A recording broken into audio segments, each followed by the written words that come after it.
शुरू करें। तो एसएमसी और एसएमसी के अंदर दो भाग हैं। एक भाग कौन सा है? साधारण सभा। और दूसरा भाग कौन सा है? कार्यकारिणी। समिति कह सकते हो, सभा कह सकते हो। समिति शब्द ज्यादा सही रहेगा, वो अपन आगे लिखते रहेंगे। वैसे हम क्या पढ़ रहे हैं अभी? साधारण सभा। फिर हमने साधारण सभा को कई भागों में बांट दिया कि साधारण सभा में हम तीन चीजें पढ़ने वाले हैं कि इसको किस तरह से गठित किया जाता है, कि इसमें कौन कौन सदस्य होते हैं। और साधारण सभा में कितने सदस्य होते हैं? कितने होते हैं?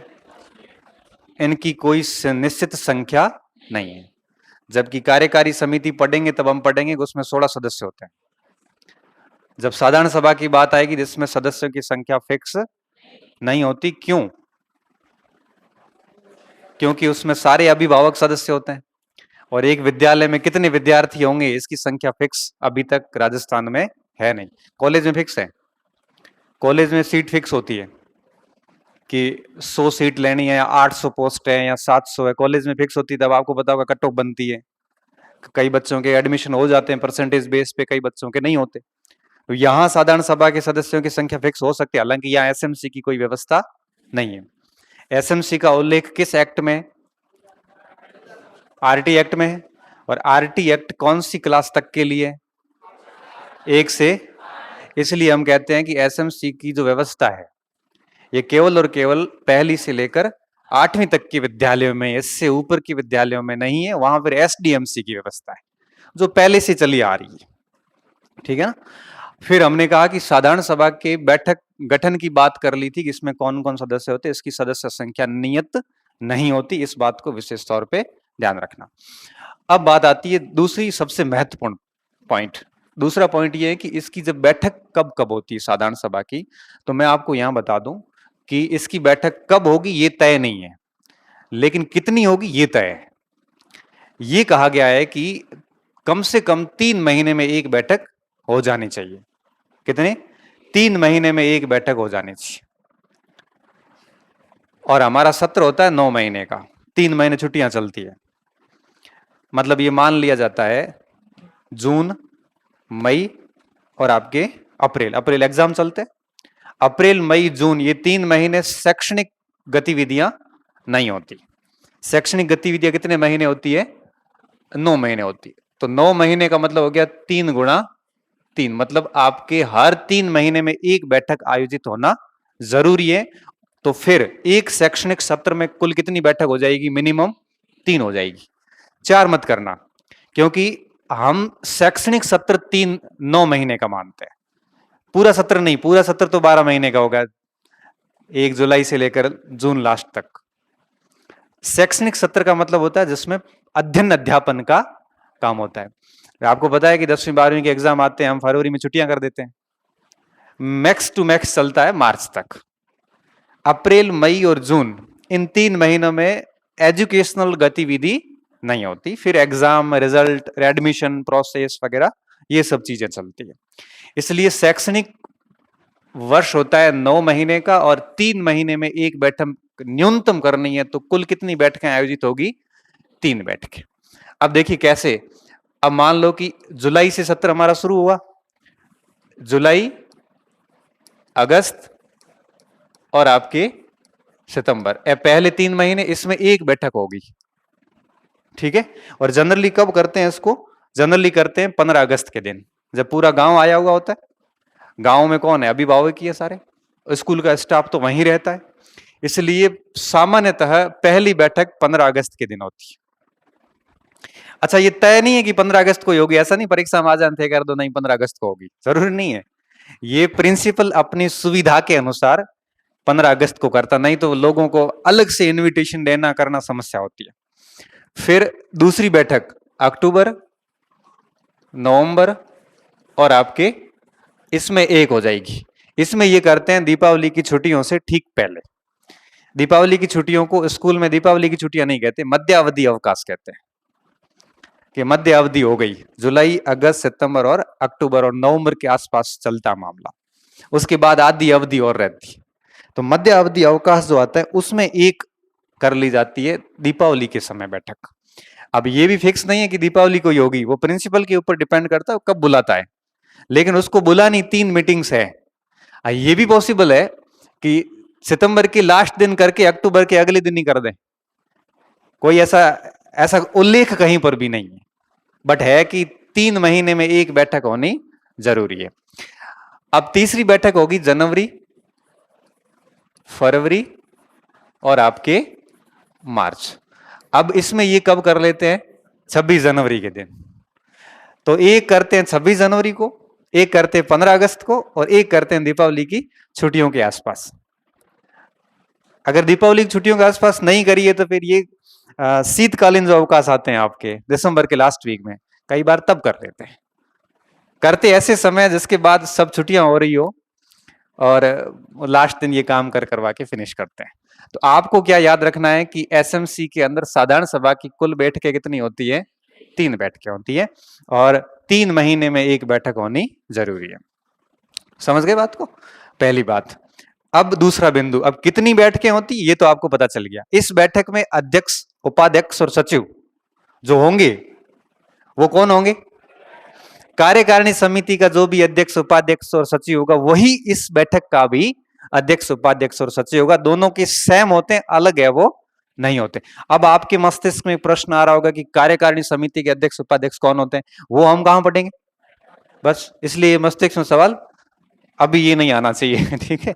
लेकिन एक बिंदु यहां पे जरूर पढ़ना है, सचिव का। अब एक बात तो ये हो गई, आपको पता चल गई कि बैठकें होती कितनी है, 3 बैठक होती है। दूसरी बात, इस बैठक को बुलाने की जिम्मेदारी किसकी? इस बैठक को बुलाने की जिम्मेदारी होती है पदेन सचिव की। किसकी? पदेन सचिव की जिम्मेदारी होती है। देखिए ये क्यों है ये भी मैं बताता हूं। पदेन सचिव कौन होता है? विद्यालय का प्रधान, पीओ हो चाहे हेडमास्टर हो, जो भी हो, संस्था प्रधान जो भी है, उसको हम क्या कहते हैं? एसएमसी की साधारण सभा का पदेन सचिव कहते हैं। अब बात यह आती है कि पदेन सचिव का क्या मतलब है। पदेन सचिव का मतलब ये होता है कि जब पद ही सेक्रेटरी हो, आदमी नहीं, पद सेक्रेटरी होता है। मैं उसका उदाहरण देता हूं। जैसे अपने स्कूल के कोई प्रिंसिपल है, उनका ट्रांसफर हो जाता है, तो क्या वो व्यक्ति इस साधारण सभा का सचिव रहेगा? नहीं रहेगा, लेकिन प्रिंसिपल तो रहेगा। और जो भी उस पद पे आएगा वो स्वतः ही क्या हो जाएगा? पदेन सचिव हो जाएगा। राज्यसभा का उपसभापति कौन होता है? सभापति कौन होता है? सभापति राष्ट्रपति होता है, उपराष्ट्रपति होता है। तो राज्यसभा के सभापति जो होते हैं वो आपके, आप उपराष्ट्रपति को सभापति कहा जाता है, तो पदेन सभापति होते हैं। कि जो भी उपराष्ट्रपति बनेगा वो स्वतः ही क्या माना जाएगा? राज्यसभा का सभापति माना जाएगा। नीति आयोग का अध्यक्ष कौन होता है? अब बताओ, प्रधानमंत्री नीति आयोग का पदेन अध्यक्ष होता है। मतलब मोदी जी अध्यक्ष नहीं है, वो पद उसका अध्यक्ष है। अब उस पद पे जो भी बैठेगा वो उसका क्या हो जाएगा? अध्यक्ष हो जाएगा। समझ गए बात को? पदेन शब्द जहां जहां आता है इसका मतलब होता है एक्स ऑफिशियो। इंग्लिश में क्या कहते हैं? एक्स ऑफिशियो कहते हैं। इसका मतलब ये होता है कि कोई व्यक्ति अध्यक्ष नहीं होता बल्कि पद अध्यक्ष होता है। आप ऐसे पढ़ते होंगे कई बार, जैसे आरबीआई का गवर्नर एमपीसी का अध्यक्ष होता है, वो एमपीसी का पदेन अध्यक्ष होता है। कि जो भी आरबीआई का गवर्नर बनेगा वो एमपीसी का स्वतः ही क्या बन जाएगा? अध्यक्ष बन जाएगा। तो पदेन अध्यक्ष का मतलब होता है कि व्यक्ति अध्यक्ष नहीं है बल्कि कौन है? वो पद अध्यक्ष है। अब यहां पे कौन सा पद अध्यक्ष है? संस्था प्रधान का। आप पीयू कह सकते हो, हेडमास्टर कह सकते हो, कोई भी कह सकते हो। अच्छा मान लो पीयू की पोस्ट खाली है, वहां पे प्रिंसिपल है ही नहीं, तो उसका जो भी सीनियर मोस्ट व्यक्ति होगा जिसके पास चार्ज है वो हो जाएगा क्या? वो सचिव हो जाएगा। क्यों? क्योंकि व्यक्ति सचिव नहीं है बल्कि कौन सचिव है? पद सचिव है, इसलिए इसको कहते हैं पदेन सचिव। तो इस बैठक को बुलाने की जिम्मेदारी पूरी किसकी होती है? पदेन सचिव की। पदेन सचिव कौन होता है? एसएमसी की साधारण सभा और कार्यकारिणी समिति दोनों का ही प्रिंसिपल होता है। प्रिंसिपल को आप पीयू कह सकते हो, हेडमास्टर अगर 8वीं तक की विद्यालय है तो हेडमास्टर कह सकते हैं, 10वीं तक का है तो हेडमास्टर कह सकते हैं। आप पूरी एसएमसी में सबसे अधिक पढ़ा लिखा कौन है? प्रिंसिपल ही है, सीधी सी बात है। इसलिए ये जिम्मेदारी किसको दी गई है? प्रिंसिपल को। विद्यालय को हैंडल कौन करता है? इसलिए एसएमसी किसके काम करती है? प्रिंसिपल के नहीं, विद्यालय के। और विद्यालय की जिम्मेदारी किसके पास है? इसलिए पूरा का पूरा बैठक बुलाने करने का जिम्मा किसके पास में है? प्रिंसिपल के पास में। यहां पे प्रिंसिपल प्रिंसिपल नहीं बल्कि क्या है? पदेन सचिव। दूसरी बात क्लियर हुई कि बैठक बुलाने करने की सारी जिम्मेदारी किसकी होगी? पदेन सचिव की, अध्यक्ष की नहीं है। ये प्रश्न गलत हो जाता है आपका। अध्यक्ष एक अभिभावक को बनाया जाता है, वो आगे मैं समझाऊंगा आपको। अभिभावक जरूरी नहीं है कि अभिभावक को क्या पता विद्यालय की जरूरत क्या है। समझ गए ना बात? एक अभिभावक को थोड़ी ना पता है कि विद्यालय में किस किस चीज की आवश्यकता है। ये तो किसको पता होता है? प्रिंसिपल को पता होता है। दूसरी बात, अब तीसरा पॉइंट इसमें क्या ध्यान रखना है? जैसे ही कोई पदेन सचिव, प्रिंसिपल चाहे कि भाई मुझे बैठक बुलानी है, तो बैठक से वो 4 दिन पहले क्या करेगा? सभी सदस्यों को क्या देगा? सूचना देगा। जो भी साधारण सभा के सदस्य है उनको एक सामान्य सी इंफॉर्मेशन दी जाएगी, मौखिक या लिखित, कि अपने बैठक है और 15 अगस्त को, 26 जनवरी को तो फिर कार्ड ही दे देते हैं, तो उसके बहाने वो आ ही जाते हैं, सारे लोग आ जाते हैं। सारे तो क्या ही आते हैं, फॉर्मेलिटीज होती है। वैसे व्यवहारिक बातें अलग है, मैं यहाँ पे सैद्धांतिक बातें कर रहा हूँ। ठीक है, व्यवहारिक में क्या है ये आप विद्यालय में जाके पता करोगे तब आपको पता चलेगा। व्यवहारिक बातें मैं यहाँ बोल नहीं सकता ऑन रिकॉर्ड, लेकिन आप इतना ध्यान रखना है कि व्यवहार में ऐसा कुछ भी नहीं है। ठीक है, अब क्या होगा? 4 दिन पहले पदेन सचिव सभी सदस्यों को एक फॉर्मल इंफॉर्मेशन भेजता है कि साधारण सभा की बैठक है और आप वहां पे आइए। इस बैठक से पहले एक तो सूचना भेजेगा सभी को, और एक काम क्या करेगा बताओ? बैठक बुला रहा है तो कोई तो एजेंडा होगा ना भाई। मैं अगर आप लोगों की 10 लोगों की बैठक बुलाऊं तो मेरा कुछ तो उद्देश्य है। उस उद्देश्य होता है आपकी एक कार्यसूची तैयार की जाती है। प्रिंसिपल कार्यसूची तैयार करता है कि भाई इसमें फर्नीचर की आवश्यकता है, कूलर की आवश्यकता है, और एक वाटर कूलर की आवश्यकता है, ये कुछ पंखे चाहिए, पूरी क्या बना दी? कार्यसूची, जैसे एजेंडा कहते हैं। ये एजेंडा बनाने की जिम्मेदारी किसकी है भाई? किसकी है? पदेन सचिव की। पदेन सचिव ने एजेंडा बना दिया, सभी सदस्यों को सूचना दे दी। कितने दिन पहले? 4 दिन पहले सूचना दे दी।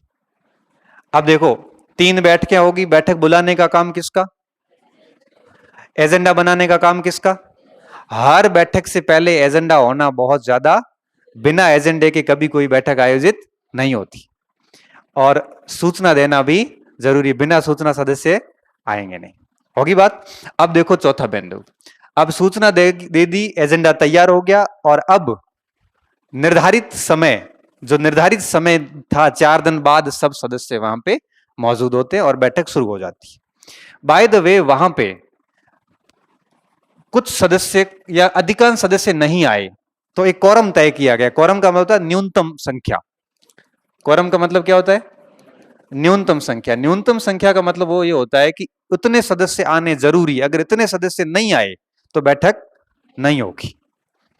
अब कोरम तय किया गया है 1/4, 25%।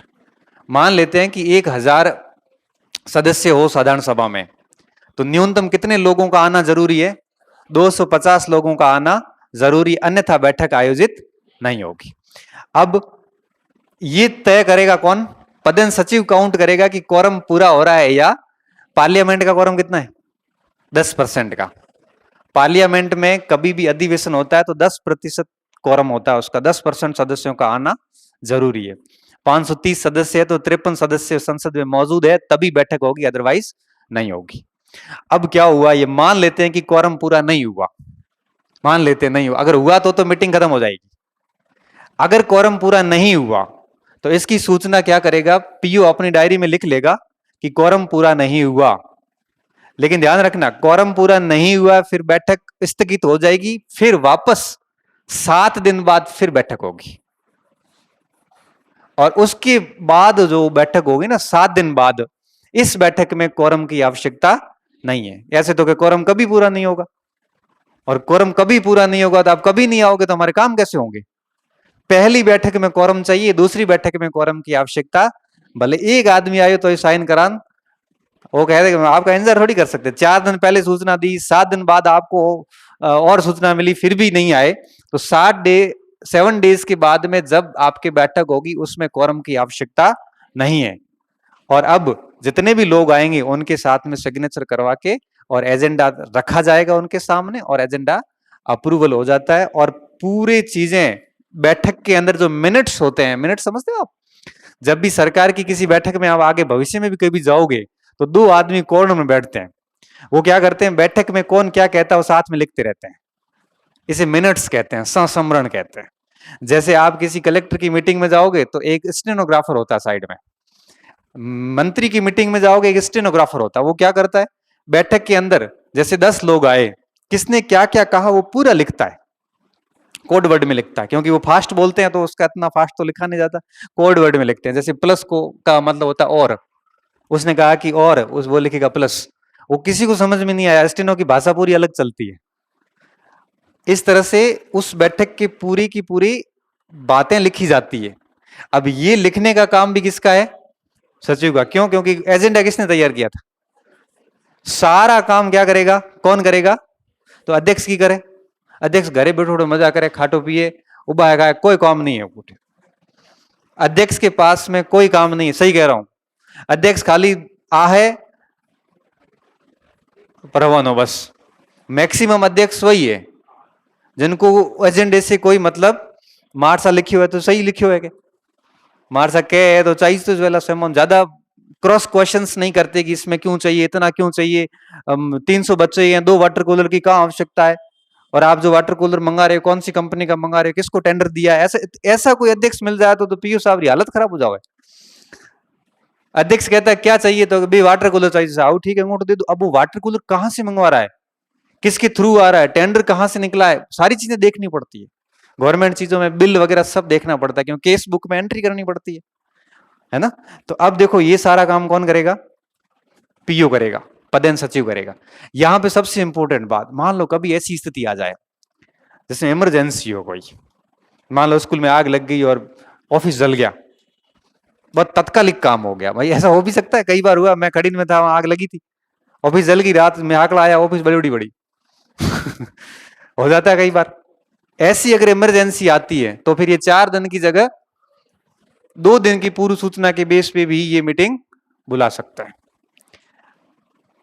अब बताओ बैठक में क्या क्या चीजें आपको समझ में नहीं आई, एक बार वापस घुमा देता हूं, फिर लिखते हैं इसको, ठीक है।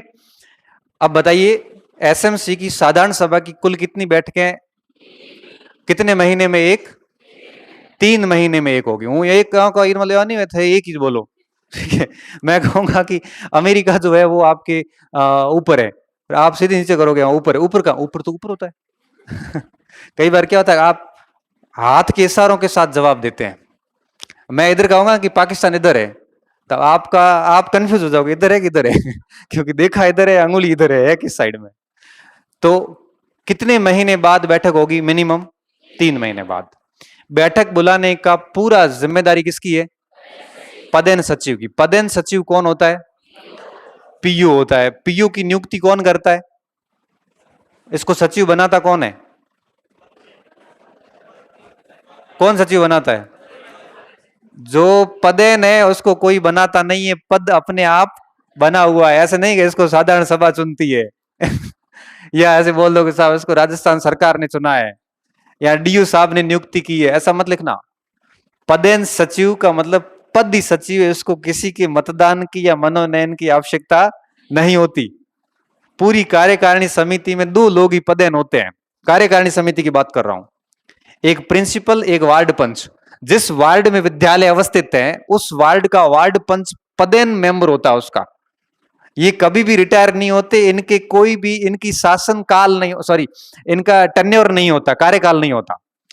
जैसे कार्यकारिणी समिति में 2 साल कार्यकाल होता है, पदेन जो होता है उसका कोई कार्यकाल, वो फिर आप जब भी देखना उपराष्ट्रपति का मामला आएगा तो कहोगे कि उपराष्ट्रपति 5 साल के लिए होता, लेकिन ये कभी नहीं आएगा राज्यसभा का सभापति 5 साल का होता, नहीं, वो स्थायी है।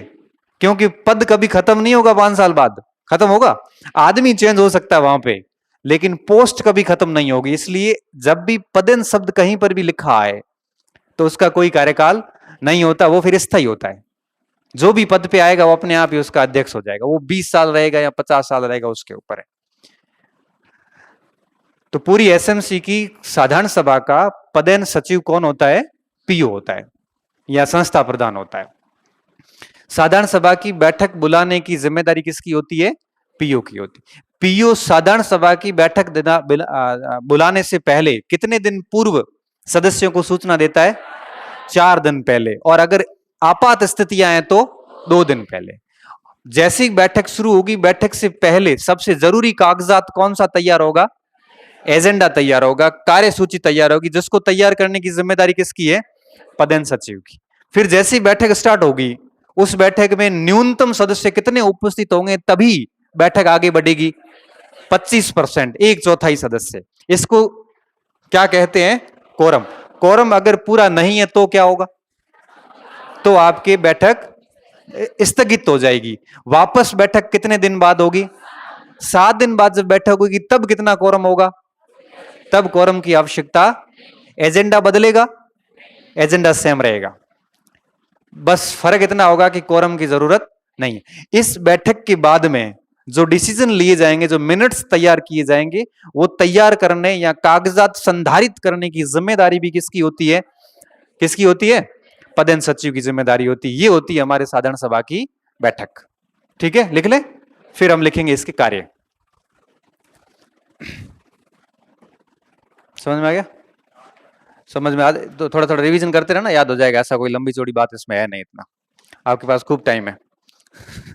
लिखो, पहली बात लिखो, बैठक हेडिंग दे दी, नीचे लिखिए कि साधारण सभा की बैठक प्रत्येक 3 माह में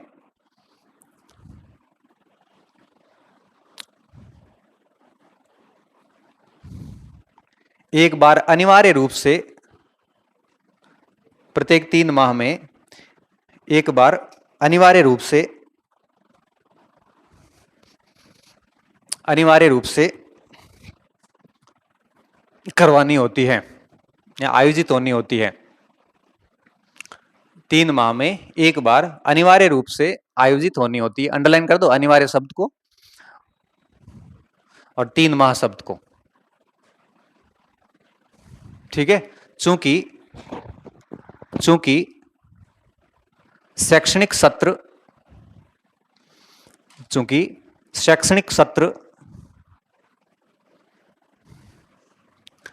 जुलाई से लेकर मार्च तक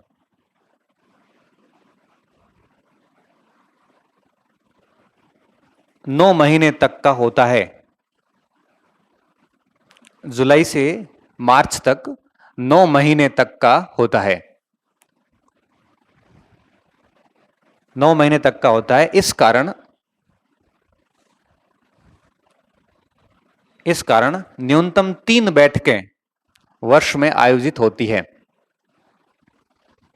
इस कारण न्यूनतम 3 बैठकें वर्ष में आयोजित होती है।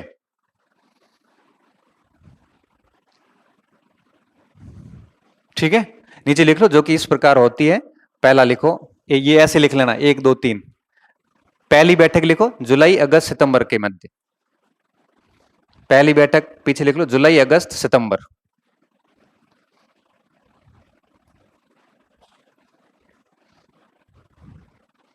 जुलाई अगस्त सितंबर।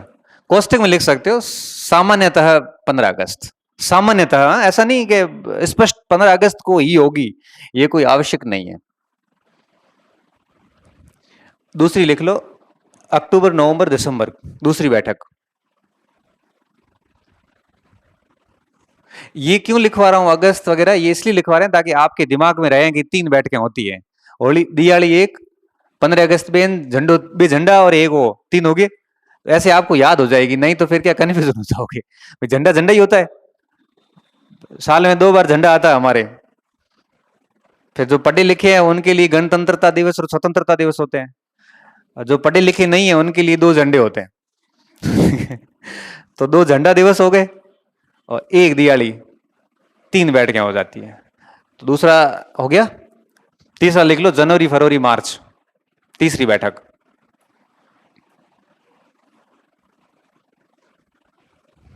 ठीक है, लिख लिया। क्वेश्चन में लिख सकते हो सामान्यतः 26 जनवरी। ये पहला पॉइंट क्लियर हो गया कि बैठकें होती कितनी है। अब लिखिए दूसरा पॉइंट। साधारण सभा की बैठक, साधारण सभा की बैठक बुलाने की जिम्मेदारी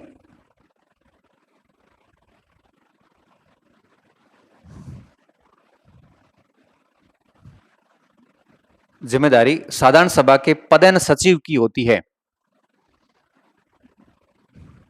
साधारण सभा की बैठक बुलाने की जिम्मेदारी, बैठक बुलाने की जिम्मेदारी साधारण सभा के पदेन सचिव की होती है। एक्स ऑफिसियो प्रेसिडेंट कह सकते, सेक्रेटरी कह सकते हो आप।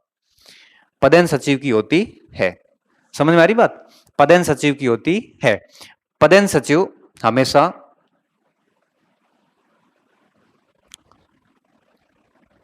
संबंधित संस्था का प्रधान होता है। पदेन सचिव हमेशा संबंधित संस्था के प्रधान होता है। पदेन सचिव कौन होता है? संबंधित संस्था, मतलब ये है कि जैसे मेरी स्कूल है ना, तो मेरी स्कूल का जो भी संस्था प्रधान होगा वो उसका सचिव। ऐसे नहीं है कि मेरी स्कूल की साधारण सभा का पदेन सचिव किसी तीसरी स्कूल का पीयू, ऐसा कभी नहीं होगा।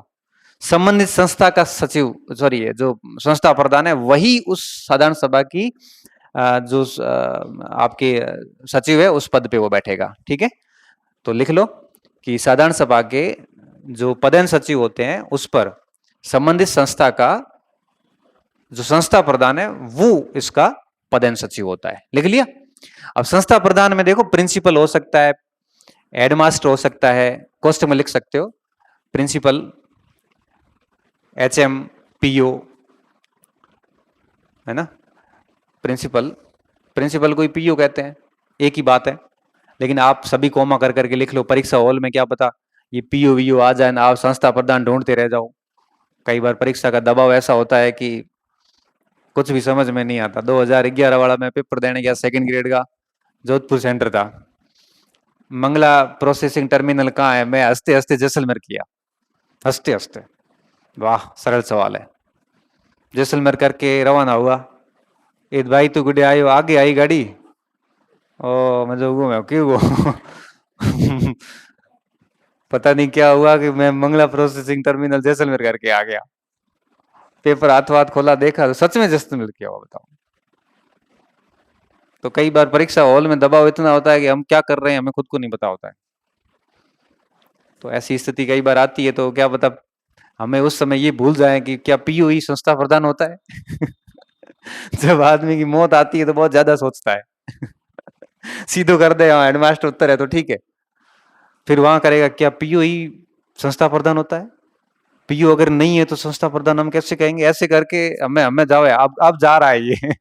ऐसे तो क्वेश्चन में लिखो, संस्था प्रधान क्वेश्चन, पीओ, हेडमास्टर, जो भी प्राचार्य वराचार्य जो भी है, प्रिंसिपल। ठीक है, लिख लिया?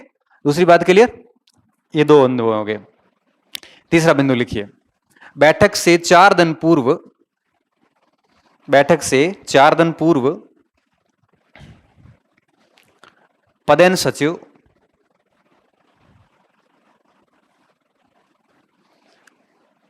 बैठक का एजेंडा अर्थात कार्यसूची तैयार करके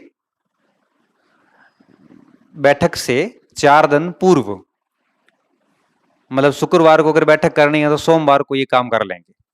बैठक से 4 दिन पूर्व पदेन सचिव बैठक का एजेंडा, बैठक से 4 दिन पूर्व पदेन सचिव बैठक का एजेंडा, एजेंडे को इंग्लिश में एजेंडा कहते हैं, हिंदी में क्या कहते हैं? कार्यसूची। कार्यसूची तैयार करके, कार्यसूची तैयार करके सभी सदस्यों को इसकी सूचना भिजवा देता है। सभी सदस्यों को इसकी सूचना भिजवा देता है।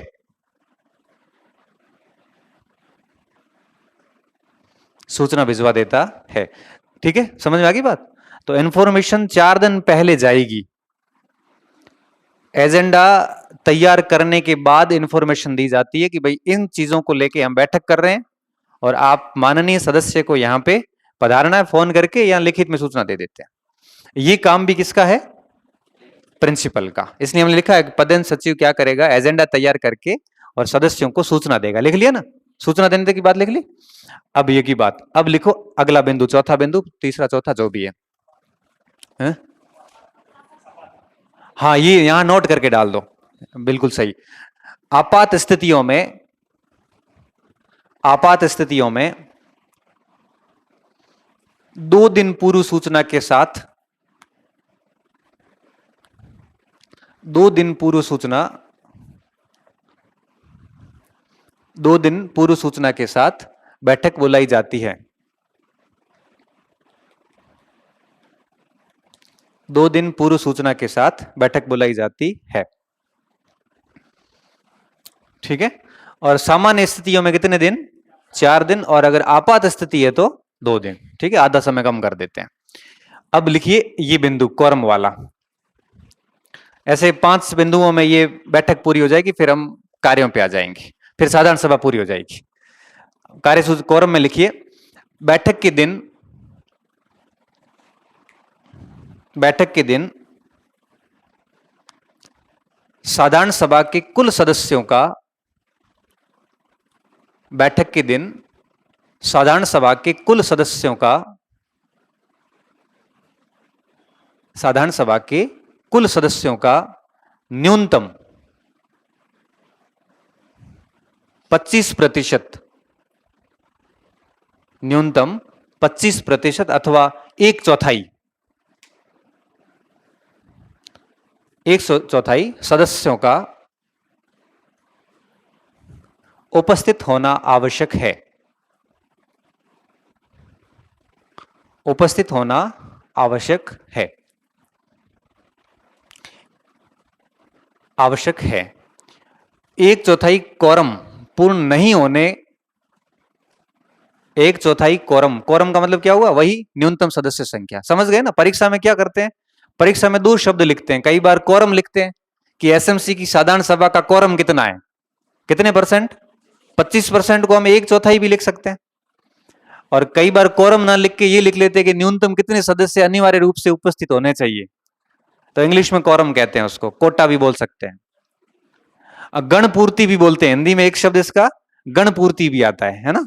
तो ये शब्दों का थोड़ा ध्यान रखना, मैं तीनों शब्द लिखवा देता हूं। क्या लिखा कि बैठक में 1/4 या 25% कोरम या गणपूर्ति नहीं होने की स्थिति में, कोरम या गणपूर्ति नहीं, गण मतलब जनता, पूर्ति यानी सप्लाई, पूरी जनता आई कौन, मतलब बात है वो, गणपूर्ति नहीं होने की स्थिति में बैठक स्थगित कर दी जाती है। कोरम पूर्ण नहीं होने की स्थिति में बैठक स्थगित कर दी जाती है, बैठक स्थगित कर दी जाती है। जिसे पुनः 7 दिन बाद, जिसे पुनः 7 दिन बाद आयोजित किया जाएगा, जिसे पुनः 7 दिन बाद आयोजित किया जाएगा,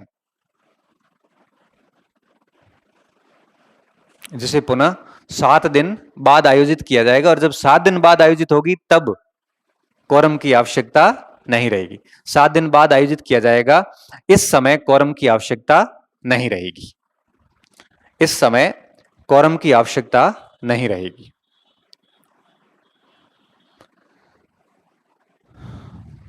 ठीक है, कोरम की आवश्यकता नहीं रहेगी। तो कितने प्रतिशत कोरम चाहिए? 25%, अंडरलाइन कर देना इस बात को। और दोबारा बैठक होगी तो फिर कोरम की आवश्यकता नहीं रहेगी। और फिर आपके अंत में बात लिख लो कि बैठक के दौरान, बैठक के दौरान, बैठक के दौरान लिए गए सभी निर्णयों,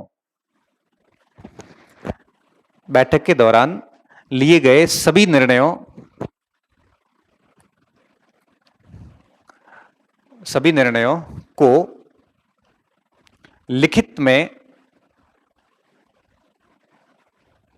दर्ज करने की जिम्मेदारी, लिखित में दर्ज करने की जिम्मेदारी किसकी होगी?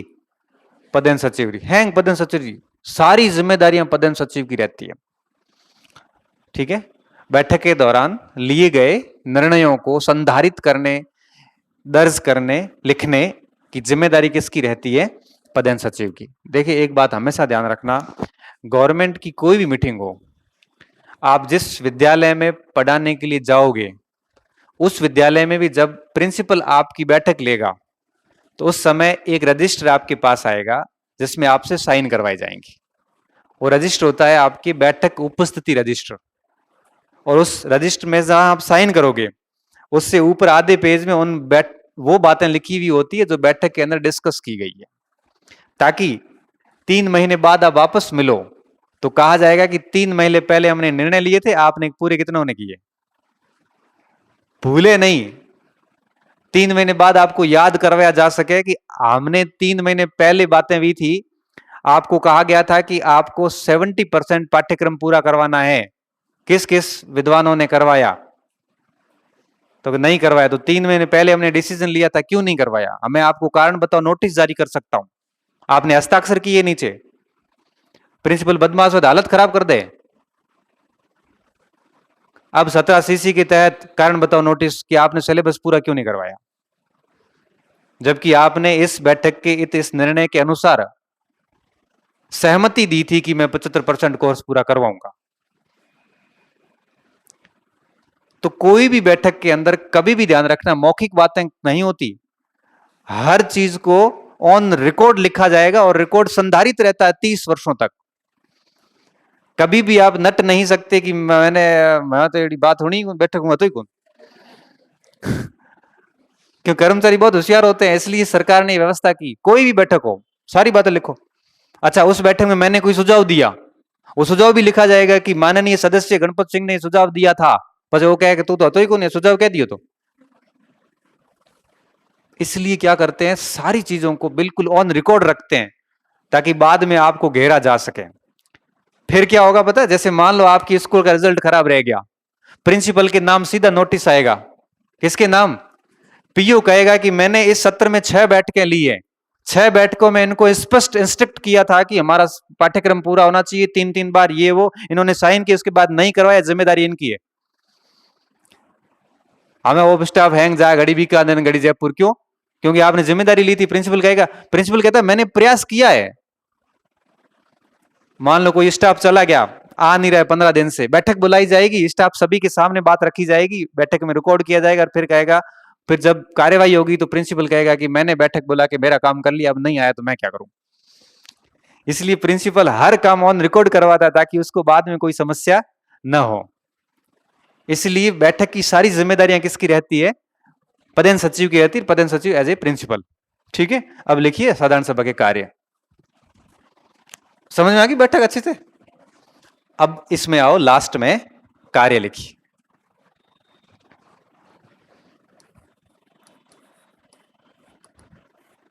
फंक्शन क्या है इसके,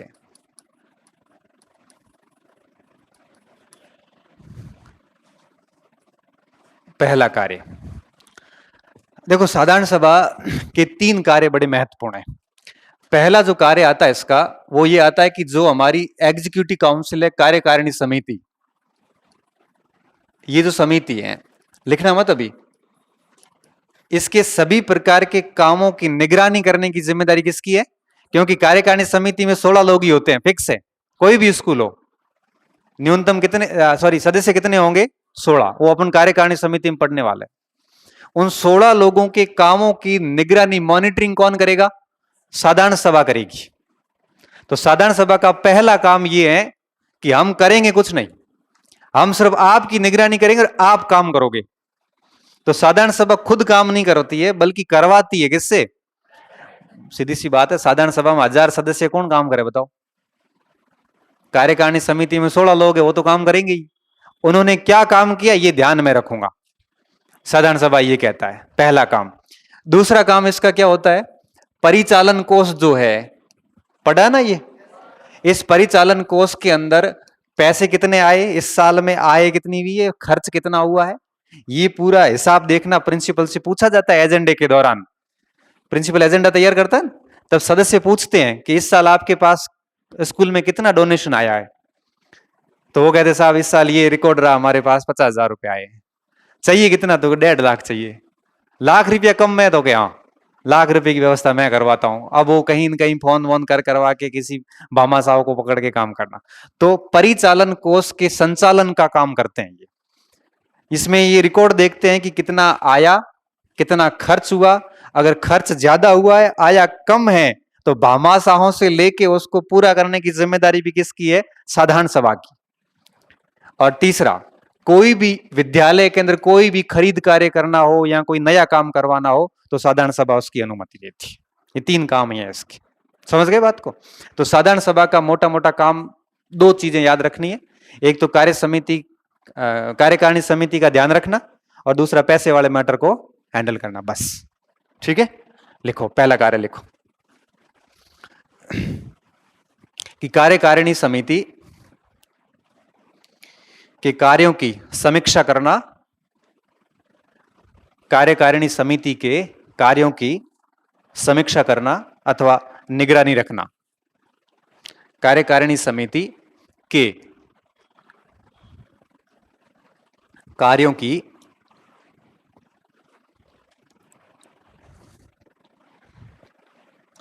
समीक्षा करना अथवा निगरानी रखना। ठीक है, तो कार्यकारिणी समिति के कार्य अधिक है, तो हम उसमें पढ़ेंगे कार्यकारिणी में। ये बहुत बड़ी बात है कि कार्यकारिणी समिति के जितने भी साल भर के कार्य होते हैं, 3 महीनों के, सॉरी, वो समिति के सामने रखे जाते हैं कि भाई ये काम हुए, ये नहीं हुए। एक तो काम ये हो गया कि पूरी एग्जीक्यूटिव काउंसिल के काम को ध्यान रखना।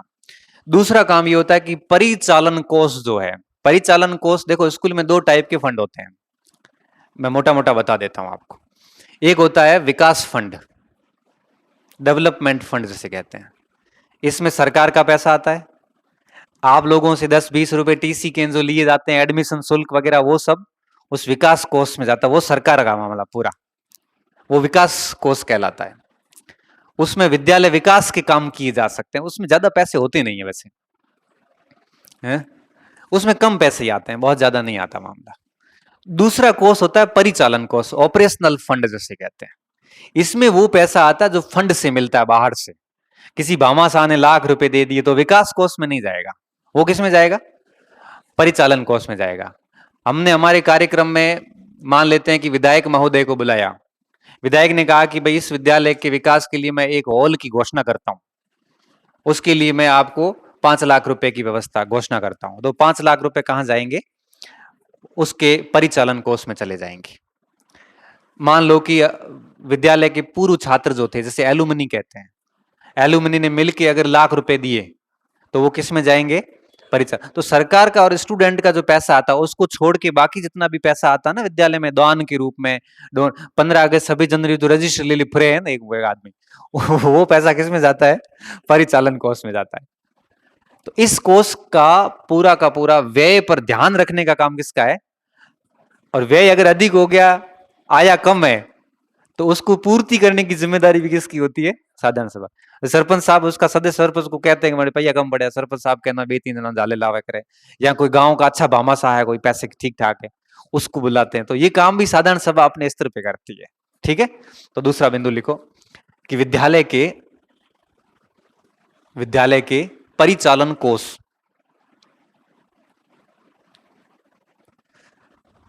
से होने वाले, परिचालन कोष से होने वाले आय व व्यय, आय व व्यय पर निगरानी रखना,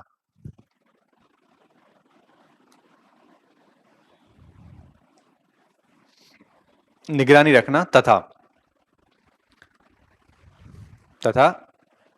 समय समय पर समीक्षा करना, समय समय पर समीक्षा करना। समीक्षा का मतलब ये होता है कि भाई कितने पैसे आ रहे हैं, हमने को जरूरत कितनी है, समीक्षा में यही चीजें होती है, समीक्षा करना। अगर इसी में अगर परिचालन कोष में आय कम हो और व्यय अगर अधिक हो,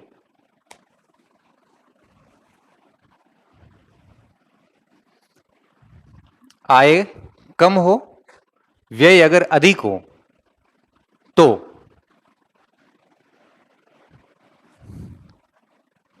भामाशाहों और दान दाताओं का सहयोग लेने का कार्य करता है। भामाशाहों अथवा दान दाताओं, बिल्कुल भामाशाह में कोई भी आ सकता है, भामाशाह के अंदर कोई भी आ सकता है। अच्छा, जैसे मान लो कि प्रधानमंत्री की कोई योजना थी, उसमें हमारे विद्यालय फर्स्ट आता है और 50,000 रुपए आते हैं, तो परिचालन कोष में नहीं आएगा, गवर्नमेंट का पैसा आया किस में जाएगा? विकास शुल्क में जाएगा। अच्छा, इनके अकाउंट होते बैंक के अंदर। फिर आपको पता होगा कि आप जब विद्यालय में जाओगे तो एक बड़ी समस्या आती है, बैंक में जॉइंट अकाउंट होता है जिसपे पीओ, एसएमसी के अध्यक्ष, इन सबके साइन होंगे तभी वो पेमेंट उठता है। जब जब पेमेंट उठाना होता है तब उनसे बात करते हैं कि साइन करोगे, वो पेमेंट उठाना है। अब प्रिंसिपल की जब ट्रांसफर हो जाती है तब नया प्रिंसिपल आ जाता है, पदेन सचिव चेंज हो गया, अभी वो सिग्नेचर काम नहीं करता, सिग्नेचर चेंज करवाने की बैंक में जाके प्रोसेस करनी पड़ती है। बैंक को जाके कहा था कि पहले ये प्रिंसिपल थे, इनका ये सिग्नेचर था, इसको हटा के इस प्रिंसिपल के ये सिग्नेचर माने जाए, ये आधे से ट्रांसफर के, तब जाके पैसे उठाए जाते हैं। ये सब बैंक में जमा रहता है। परिचालन कोष भी, विकास कोष भी। स्कूल के अंदर पैसे नहीं रख सकते आप। कल को अगर कोई चोरी वोरी हो जाए कोई, तो मतलब मैनियम बंद उड़ान वे 1000-20,000 मैंने देखा विद्यालयों के हाल बड़े गंदे। एक अलमारी प्रिंसिपल साहब खोल है, मो एक बड़ी नीची अलमारी खोल है, मो एक मेन्यू कार्ड है, मेन्यू खोल है, मैं गोंट दी उड़ी एक थेगड़ी बड़े खोल है, मैं बेच यार नोट मतलब वो 1,000, 5,000, 10,000 रुपए इतने दबा के रखते हैं, चोर भी आ जाए ना तो उसको मिलेंगे ही नहीं, वो है गांव पे मास्टर से चोरी करवाना, उससे सामान को चोरी करके ले जाना, भाई साहब राजमहल में चोरी करने जैसा है। वो घोषणा करता, देता नहीं है वो बेटा घोषणा करने जावे रहा भैया कौन पाचा। हाँ, नहीं नहीं, सरपंच के पास नहीं आएंगे अगर विद्यालय की घोषणा करिए ना। अच्छा, उसमें दो चीजें हैं, अगर उसने पंचायत समिति को पैसे दिए तो जाएंगे सरपंच के अकाउंट में, ग्राम पंचायत के खाते में। उसने विद्यालय को दिया पैसा तो प्रिंसिपल और सरपंच मिलके कहेगा कि देखो विद्यालय विकास के लिए ग्राम पंचायत हॉल बनाए, तो ग्राम पंचायत बना के दे दें, तो ले सरपंच जाएगा, हॉल वो बना के देगा। अगर सरपंच अगर थोड़ा डोमिनेट है तो यही करेगा, और अगर प्रिंसिपल डोमिनेट है तो इनके आपस में लड़ाई हो जाती कई बार, भाई भैया आ है कई जगह। दोनों की लड़ाई का फायदा किसको मिलता है? विधायक को वो देता ही नहीं है। फिर थोड़े से लड़के वो कहता है भाई आपके खुद के विवाद पहले सुलटाओ फिर देता, वैसे कहां दूंगे एनजीओ अगर पैसे देते, जैसे हम अपना अजीज प्रेमजी फाउंडेशन है, ये हर साल हजारों करोड़ रुपए देता है, परिचालन कोष में जाएगा सीधा। हाँ, लेकिन पता है ये पैसे नहीं देते हैं, ये काम करके देते हैं। ये कहते हैं कि क्या चाहिए तो लाइब्रेरी बनानी, लाइब्रेरी बना के फिर देंगे, भैया वैसा कौन कि पैसे भेजेंगे आपको, आज होता भरोसा क्या। ये लोग काम करके फिर ऊपर लिखते हैं अजीज प्रेम जी फाउंडेशन द्वारा, तो ये अकाउंट में भेजने की बजाय सीधा क्या करवाते हैं कि हमारे साहब 2 कूलर चाहिए, ठीक है, ये हम 2 कूलर भेजे, डायरेक्ट नाम लिखवाए करे, तो पैसे भेजने की जरूरत नहीं है। ये लोग बहुत समझदार होते हैं, उनको पता है कि पैसे भेजने से क्या क्या लॉस है। जुलाई में पैसे भेजेंगे, जाके जनवरी में कूलर आएगा, इससे अच्छा है कि इनको सीधे कूलर ही भेज दो, कल से बच्चों को ठंडा पानी मिलना शुरू हो जाएगा। तो इस प्रकार से करता है ये। तो लिखो, भामाशाहों और दान दाताओं से सहयोग लेना।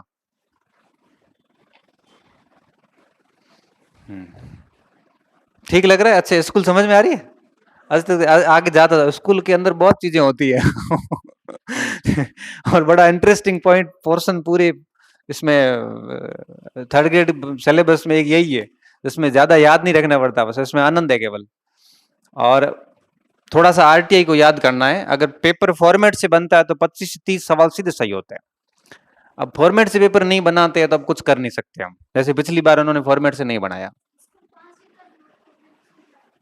5वीं तक स्कूल है तो भी एसएमसी होगा, क्योंकि 1ली से 8वीं तक के जितने भी विद्यालय, चाहे 5वीं तक हो चाहे 8वीं तक हो, एसएमसी तो होगी।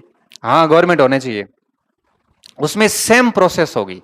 5वीं तक का है तो फिर उसका पदेन सचिव प्रिंसिपल, वहां का प्रिंसिपल तो होगा नहीं, वो होगा आपके हेडमास्टर बैठता है वहां पे, वो बैठता है। ठीक है, लास्ट पॉइंट लिखो साधारण सभा का अंतिम कार्य कि विद्यालय के विकास के लिए, विकास से संबंधित, विद्यालय के विकास से संबंधित सभी प्रकार की योजनाओं, सभी प्रकार की योजनाओं के वित्त की व्यवस्था करना, वित्त या धन की व्यवस्था करना। ठीक है, वित्त की व्यवस्था करना, धन की व्यवस्था करना। विद्यालय विकास की योजना का मतलब ये है, जैसे मान लो कि विद्यालय में स्टेडियम बनाया जा रहा हो, 5 लाख का खर्चा है, 10 लाख का खर्चा है। अब स्टेडियम गवर्नमेंट तो बना के नहीं देगी, या आपको एमएलए कोटे से लाना पड़ता है, या फिर किसी राजनेता मंत्री से घोषणा करवानी पड़ती है, या सरपंच वगैरह ये मिलके इस हिसाब से करते हैं। बाकी विद्यालय शिक्षा विभाग स्टेडियम के पैसे नहीं देगा। क्यों? एक विद्यालय को देगा तो उसको फिर सभी विद्यालयों को देना, उसके लिए सारे विद्यालय एक जैसे ही है। लेकिन अगर एक गांव में कोई मंत्री जाके घोषणा करता है तो वो उसका लुकआउट है, वो कर सकता है। तो ऐसी जैसे योजना शुरू हो गई के स्टेडियम बनाने की, 10 लाख खर्चा आ गया, घोषणा 5 लाख की थी, विद्यालय विकास की योजना है, 5 लाख कम पड़ रहे हैं, तो ये 5 लाख कम पड़ रहे हैं तो इसको इधर उधर से एडजस्ट करने की जिम्मेदारी किसकी? साधारण सभा की। एसएमसी कर लेता है। एसएमसी में गांव के गणमान्य लोग ही होते हैं सारे, तो करवा देते हैं। ठीक है, ये था साधारण सभा पूरी हो गई। अब लिखी कार्यकारिणी समिति। देखो हम वापस बताते हैं आपको, हम कहां पे थे, यहां पे विद्यालय प्रबंधन की समितियां पढ़ रहे हैं, और 8वीं तक एक समिति होती है एसएमसी, और 9वीं से 12वीं तक कौन सी होती है? एसडीएमसी होती है। हम पहले पढ़ रहे हैं एसएमसी। एसएमसी में हमने क्या पढ़ लिया है? परिचय पढ़ लिया है, और क्या पढ़ लिया? अब हम क्या पढ़ेंगे? कार्यकारिणी समिति लिखना, सभा मत लिखना है ना, कार्यकारिणी। अब हेडिंग दो आप कार्यकारिणी समिति, और कार्यकारिणी समिति में हम आगे पढ़ेंगे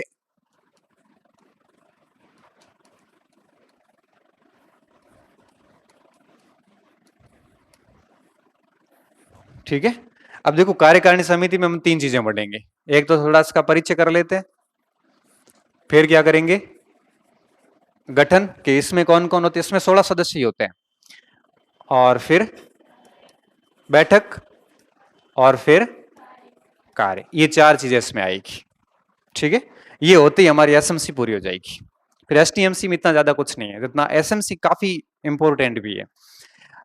इस बार जो पेपर में प्रश्न आया अध्यापक मुख्य परीक्षा में, वो कार्यकारिणी समिति के गठन से सवाल पूछा गया कि कार्यकारिणी समिति के गठन में अभिभावक कितने प्रतिशत लिए जाते हैं, ऐसा कोई सवाल था, एक था ना, तो यहां से पूछा गया सवाल। अब 16 सदस्य होते हैं, 16 में से 11 अभिभावक होते हैं, मतलब 75% अभिभावक लिए जाते हैं, 3/4। 75 को क्या लिखते हैं? 3/4, क्योंकि 30/4 करो उतना बराबर आ जाएगा। 3/4 सदस्य, या 75% कह दो, 1/4, 2/4, 3/4, मतलब 25, 25, 25, 75% हो गए। ए प्रश्न था पिछली बार, तो इनमें प्रश्न आने के चांसेस रहते हैं। अब देखो मैं सबसे पहले परिचय करवाता हूं। अब साधारण सभा में सदस्य इतने अधिक होते हैं कि साधारण सभा इफेक्टिव काम नहीं कर पाती। भाई आपको पता है कि किसी असेंबली में बहुत अधिक सदस्य हो तो उसमें प्रभावपूर्ण कार्य नहीं हो पाते। इसलिए एक व्यवस्था की एसएमसी में कि साधारण सभा में से कुछ अलग सदस्य लिए जाएं जिनकी संख्या कम हो, ताकि वो प्रभावी रूप से काम कर सके। तो साधारण सभा के अंदर से टोटल 16 सदस्यों की एक समिति बनाई जाएगी। सभा में तो बहुत लोग होते हैं, समिति में कम लोग होते हैं। सभा तो सभा है, जैसे लोकसभा और राज्यसभा, इनमें तो बहुत सारे सदस्य हैं, लेकिन इनके अंदर देखना आप, लोक लेखा समिति है ना, पब्लिक सार्वजनिक व्यय समिति, ऐसे कई सारी समितियां बनी हुई है, संसद के अंदर भी समितियां बनी हुई है। तो समिति क्या करती है? आपके थोड़ा सा प्रभावी रूप से काम करती है, उनमें सदस्य संख्या भी लिमिटेड होती है। तो साधारण सभा में सदस्यों की अधिकता के कारण वो प्रभावी काम नहीं कर पाती, इसलिए प्रभावी कार्यों को अंजाम देने के लिए साधारण सभा से ही कौन सी क्या बनाई गई है? कार्यकारिणी समिति, जिसमें कुल कितने सदस्य होते हैं? 16 सदस्य होते हैं। 11 निर्वाचित होते हैं, 5 मनोनीत होते हैं। 11 कैसे होते हैं? निर्वाचित, और 5 होते हैं मनोनीत। 8 महिलाएं होगी, 8 ही पुरुष होंगे, कम से कम 8 महिलाएं, और कम से कम 8 महिलाएं और 8 पुरुष हो गए, तो 2 पीछे बच गए, 2 फिर महिलाएं भी हो सकती है, पुरुष भी हो, 50-50% तो हो गया, फिर 2 एक्स्ट्रा कोई भी हो सकता है। कोटा दोनों का पहले पूरा होना जरूरी। 8-8 का मतलब 16, सॉरी 8-8 16 हो गए ना, फिर 2 का मतलब ये हो गया पुरुष 2 कम हो सकते हैं, महिलाएं कम मत करना। 8 महिलाओं का होना जरूरी है, शेष पुरुष ही बचे। कोटा पुरुषों का नहीं है, कोटा किसका है?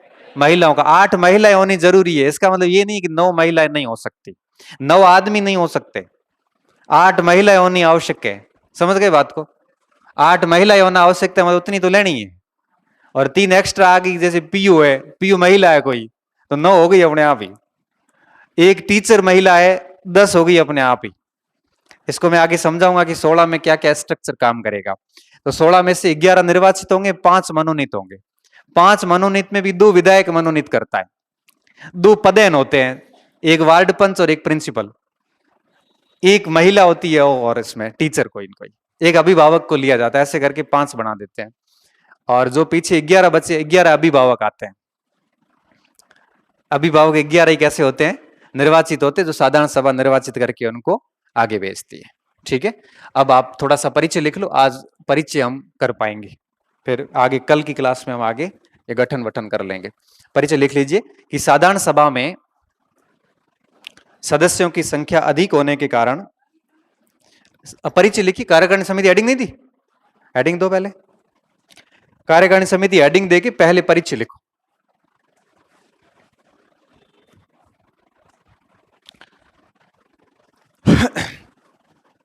परिचय में लिखिए कि साधारण सभा में सदस्यों की संख्या अधिक होने के कारण, साधारण सभा में, मैं कार्यकारिणी समिति लिखवा रहा हूं लेकिन उसमें परिचय लिखवा रहा हूं, आप लिखते जाइए बस। थान लाग रहे कार्यकारिणी समिति में साधारण सभा नाम की करायो, कोई फर्क नहीं पड़ा, तो भी लिखो आप। साधारण सभा में सदस्यों की संख्या अधिक होने के कारण वो प्रभावी रूप से काम नहीं कर पाती।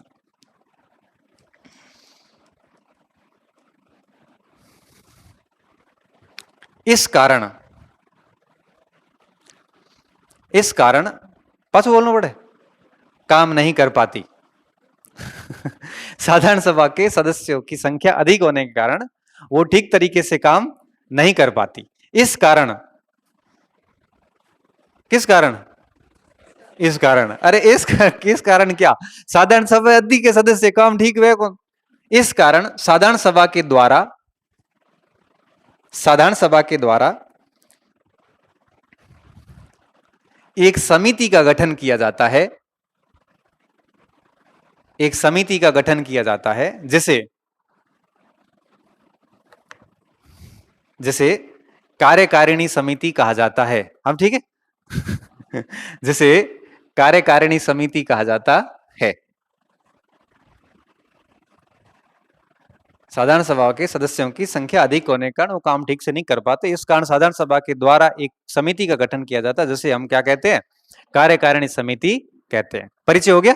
बात समझ में आई? कोई 2 बार साधारण सभा शब्द यूज हो गया कार्यकारिणी समिति की परिभाषा में, क्योंकि वो काम ठीक नहीं करी, इसलिए उन्होंने अपने में से ये कमेटी अलग बना दी, जिसे हम क्या कहते हैं?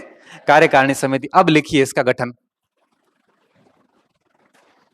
कार्यकारिणी समिति का गठन, इसको हम पढ़ेंगे कल।